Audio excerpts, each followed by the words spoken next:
कई साल पहले तिरुनगर एक नगर में था पटेल, जिसके पास था एक साड़ी की दुकान। पटेल के पूर्वजों से ये कारोबार चलते आ रहा था और उसके पिताजी इस व्यापार का अत्यंत आदर करते थे। पटेल के बड़े होने के बाद उन्होंने दुकान की जिम्मेदारी पटेल को सौंप दी। पटेल अपने पिता की बातों को अक्सर अनसुना करके केवल दुकान जाकर खाली बैठता था, बिना कुछ काम किए। एक दिन दुकान जाते समय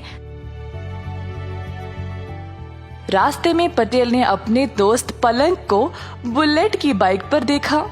उस समय से पटेल भी बुलेट के सपने देखने लगा। वाह, काश मेरे पास भी बुलेट होती, मैं भी लाऊंगा और गली गली घूमूंगा। पर तभी पटेल को ये एहसास हुआ कि बुलेट खरीदने के लिए उसके पास उतने पैसे नहीं थे। निराश होकर वह दुकान पर बैठा रहा, जब अचानक से उसको एक विचार आया। उसने अपनी दुकान के 3 कर्मी को बुलाया।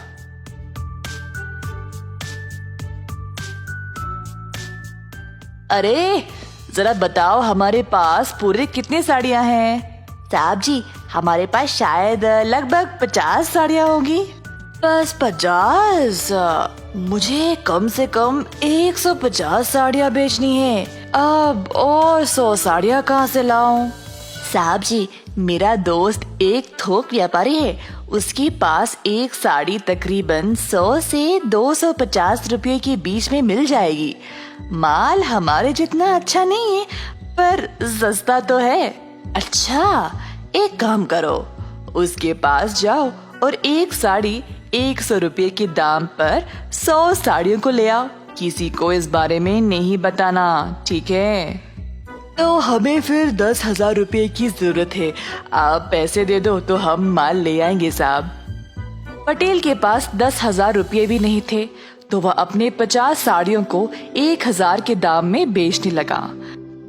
15 दिन के अंदर उसने सारे साड़ियां बेच डाली और उन पैसों में से 10,000 निकालकर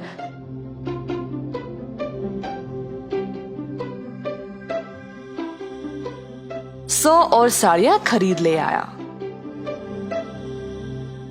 पटेल ने अपनी दुकान को ऐसे सजाया जिससे लोग आकर्षित होकर उसके दुकान पर आने लगे। एक साड़ी 1,000 रुपये के दाम पर खरीदने लगे। 1,50,000 कमाने के बाद पटेल ने अपनी मनपसंद बुलेट खरीद ली। एक दिन पलंग और उसकी पत्नी मनीषा बाहर जा रहे थे। रास्ते में मनीषा ने एक आदमी को साइकिल पर साड़ियां ले जाते हुए देखा। साड़ी वाले को रोककर पूछा, भैया कितने में बेच रहे हो? 100 रुपये में एक साड़ी मैडम। अच्छा, जरा मुझे दिखाओ। साड़ियों को देखने के बाद दोनों पलंग और मनीषा हैरान होकर एक दूसरे की ओर देखने लगे। सुनिए जी, पिछली बार मैंने ऐसी ही साड़ी पटेल की दुकान से 1,000 रुपये में खरीदा था। हाँ, सही बोला तुमने, कुछ तो गड़बड़ है। ऐसा कहकर पलंग और मनीषा ने साड़ी वाले को बाजार में लाया और सब लोगों को जमा किया। सुनिए सब लोग, मैंने ये साड़ी पटेल की दुकान पर 1,000 रुपये में खरीदा था और ये लड़का वही साड़ी 100 रुपये में बेच रहा है। ये तो धोखा हुआ। मेरे साथ जो हुआ, मैं नहीं चाहती कि आप लोगों के साथ भी हो, इसीलिए मैंने आप सब लोगों को यहाँ जमा किया है। ऐसा कहते हुए सारी भीड़ पटेल की दुकान की ओर चल पड़े। पटेल ने अपनी नई बुलेट के लिए पूजा करवाया और अपनी दुकान की ओर आया। दुकान के बाहर इतनी भीड़ जमा देखकर हैरान परेशान हो गया। 1,000 में एक साड़ी बेच रहे हो और ये एक पोछे के लायक भी नहीं है। तुमने 100 रुपयों की साड़ी को खरीदा और हम सबको 1,000 में बेच रहे हो। क्या ये ठीक है पटेल? सारी भीड़ पटेल के ऊपर टूट पड़ी और धमकी देने लगी कि अगर वो उनके पैसे वापस नहीं करेगा तो उसको शहर से बाहर निकाल दिया जाएगा। जब पटेल के पिताजी को ये खबर पहुंची तो वह तुरंत दुकान पर आ गए। सुनिए भाइयों और बहनों, सुनिए, कृपया आप सब लोग क्षमा कर दे। आप सबको हमारी दुकान के बारे में कई सालों से पता है ना। जो मेरे बेटे ने किया वो बहुत गलत है। मैं आप सबको पैसे वापस लौटा दूंगा, क्षमा करें।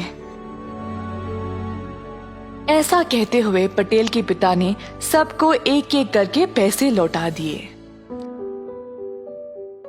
सबसे छोटे बेटे हो, इसीलिए इतना लाड़ और प्यार से पाला है तुमको।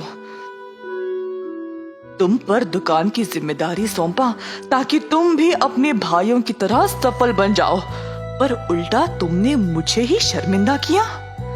अगर मेरी एक भी बात मानते तो आज ये नौबत नहीं आती। उस दिन पटेल ने अपना सबक सीख लिया और ऐसी गलती दोबारा जिंदगी में नहीं दोहराया।